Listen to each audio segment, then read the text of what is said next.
Composing Gloves here, and today we're going to talk about practical sound design with FM. I know I haven't gotten into high ratios and mid ratios and stuff, and the thing about a lot of these things is you now are at the point where you could realistically do quite a bit of sound design. So let me open up some doors for you if you haven't already been opening them yourselves. So I have this sound right here. It's a bell. It's a nice little bell thing. And you're going to notice right away that FM is a principal tool for getting timbres. You want textures. How you turn those textures on and off is at your discretion. Now, I haven't talked about using envelopes and other sources to trigger modulation. Yep, and that becomes an amazing weapon in your toolkit. But I want to show you something because you probably, when you get in FM, you tend to make a lot of crazy sounds. And you don't get very many of these sounds. It's because these sounds are pretty basic. I have some envelopes going on here. If you know about envelopes, great. If you don't worry. We're going to talk about them. And it's just a simple little one oscillator, one modulator, and a little bit of feedback. I can get a cool bell tone. And if I mess with the ratios and a knowledge of harmonic ratios as we get into mid ratios and high ratios, we're going to talk about some of these things. But it's pretty easy to do. Now, I want to dig through some other Citrus presets to show you that. So I'm going to open up another Citrus, and I want to go through some of the presets to show you how little FM tends to be in some of the Citrus presets to accomplish some pretty easy tasks. And some of them don't use any FM. They simply use the waveform generator as a basis. FM8 actually uses a ton more FM. So we're going to look at FM8 probably a bit more. But you can see here we have this cool... And this is just used with, as you can see, they didn't FM anything. They just used the generator. So that's not that cool. Now if we come over here to wind, we have a simple, they're using the effects again. So effects come into big with FM. I'm not sure if I'm going to approach effects. This is mostly for how FM works, not the sound design with FM. This video is going to cover it though, but you'll see they use effects quite extensively with different filters and things. Now, something I do wish if they are open to suggestions, it would be cool to have an EQ on each operator. I don't know if that's difficult to do or I don't know how hard it'd be to implement, but it'd be way cool to be able to EQ your operator at different stages, and that would be really, really nifty. So I could think of a way to do this with FM8 using like a crazy number of FM8s with EQs in between, but it would just be outrageous if you could put an EQ in there. That would be like... That'd be the stuff right there. So, what does this sound like? We got a simple bell tone, and all it is 3. We've got some high harmonic information going on. If we were to convert to sine harmonics, that's what it looks like. And it looks like they messed with the triangle wave and then moved some of the knobs around. And, that's pretty self-explanatory. If we turn all the effects off and just put 3 out. That was the original timbre that they had. So as you can see, it's a pretty bright timbre, but when you put chorus and reverb on it, it comes down quite fast. Let's go to let's look at some string things. So let's look at male choir. Oh, they don't even. You can see they use the waveform generator quite extensively, and they put them all out effects 1, and then in the effects they're running it through a chorus and a reverb, of course, and it sounds pretty good. Let's look at.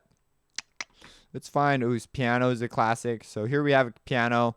We've got a simple, 1's coming out, but 1 is, so here's 1, and then 2 is being, so 1 is modulating 2, and 2 is a saw wave. So this is like really basic, like we covered this a couple videos ago.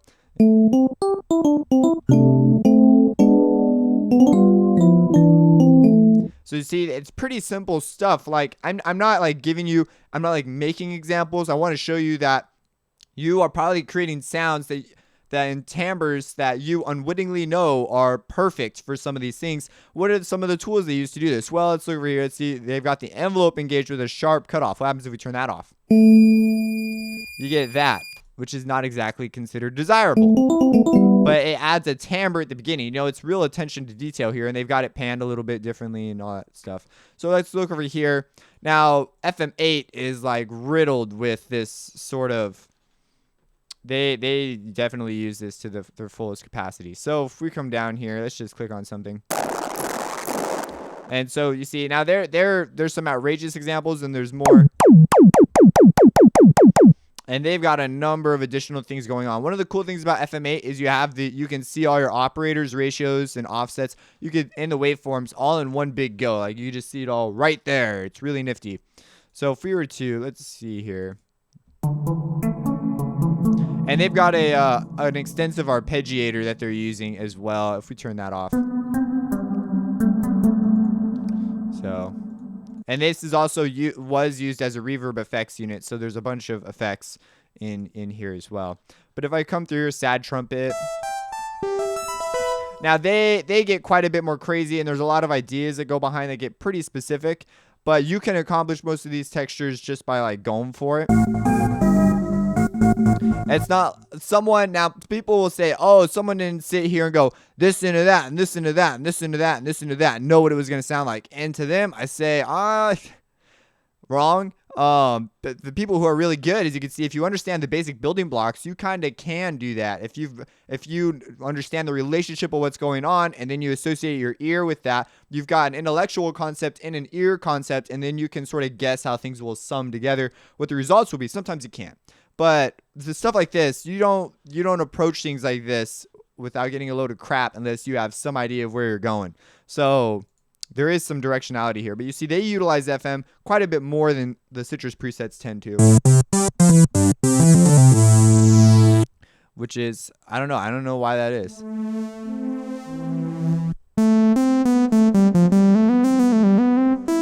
Now, it's interesting here because all these are off. As you turn them on, you get more stuff. We got a weird feedback matrix, so you can come in to see the presets and get some ideas. This is one of my recommendations for you, is to come in here and just dig through presets and see what they did, because they'll give you ideas on relationships. You can see what they use. They have some sort of format at an unusual ratio here. And of course, there's pretty much always effects going on. Like here's an effect, and there almost always will be, because as you've noticed, the textures you get from here, the timbres, are quite harsh. They're quite bright. So let's give you some more general guidelines and rules. So I have my nifty bell sound here. Let's come over here. Let's go to default. So if we want like a bellish texture, we could operate 1 by 2. Or modulate. We can make 2 really high. Or that's 1. I want. Turn that back down. Whatever, I'll leave it at 2. And then we'll take this up high. We get a bellish texture by doing something like this. And 1 needs to have an envelope as well. I know I'm going fast here, but it's because I'm going to cover these things later. I just want to show you that it doesn't take a lot to do things. And so let's bring this down faster and find a different. Let's take this up to 12. So you get your bellish textures. You can also accomplish wood-like textures with things like this. You could add a Hertz offset. That sounds very metallic. We could change this to a saw whiff. Something you can, I believe you can clip. So if you bring down the volume, it can sound quite different. That might have just been me working with the wave shaper on the whole time last time though. I was like, why am I getting all this distortion? And it sort of makes sense now. But anyways, you can come through. So you get your wood-like textures from high ratios, which is a really nifty thing. You can't automate this, which is something that if you, in FM8 you can. So as you can see, these things are becoming a bigger deal as we get farther in.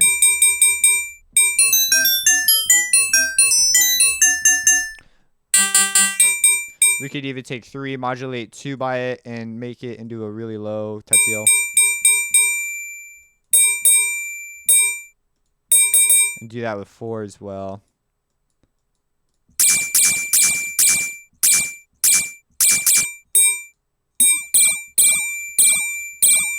We can make it, based on our previous relationship, I like this triangle. Now it's going to increase 3 to something.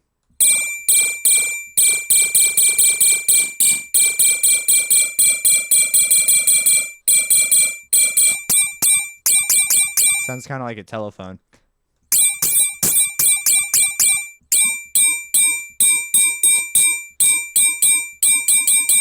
Let's make this something. Make it a bit faster.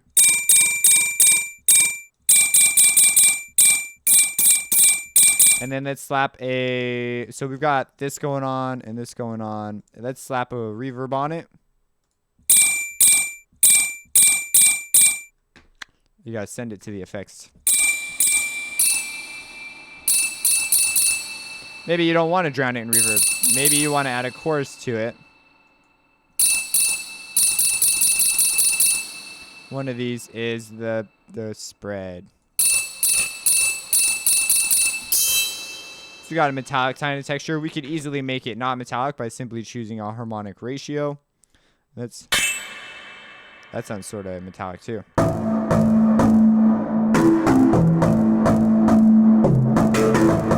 And now reverb has become sort of a little much.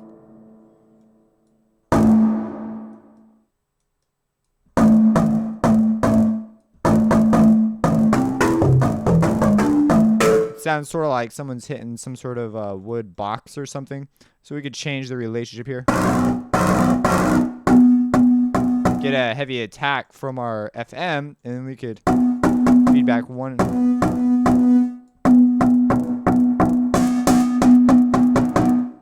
We could take one down, maybe make it some sort of a weird sub thing. We could even use modulate the pitch with an envelope. But it's the same thing as what we're doing right here, except for it's an envelope, so it'll follow a line. So, it's far simpler than probably if you don't know what this is, what are you thinking?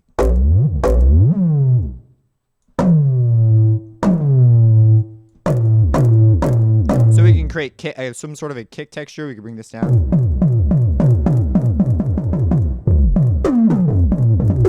And that's what they're doing in FM8 whenever you see the arpeggiate, and they'll arpeggiate it. So they'll set up a little matrix with like 2 or 3 and make another percussive sound with another one and another percussive sound, and then they'll use the arpeggiator to create a sequence. And it's a really nifty way to do things. So this has sort of just been a spitball video on, general sound design with FM.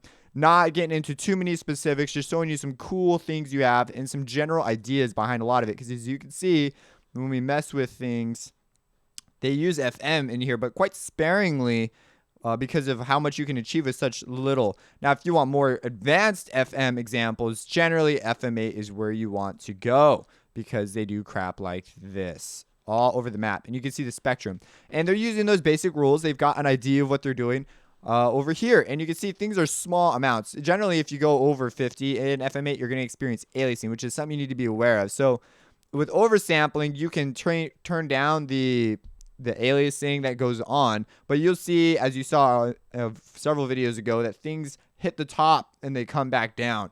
And so once we reach really high ratios, we get very unusual timbres based on this oversampling setting. So you want to be aware of when you're rendering out your track if it's got a render setting, because if it does and it oversamples it, your sound that you may have made perfect is going to sound way different. And so you may consider turning the draft oversampling up to test it out and then turn it off to save on CPU. So again, that's something that you need to be aware of because it can make quite a huge difference. FM8 does not have that option, so I just generally don't go past 50 very much. But yeah. Hope this was informative and useful to you. If you have any questions, let me know. Subscribe and have a blessed day. Opposing gloves. Reversing.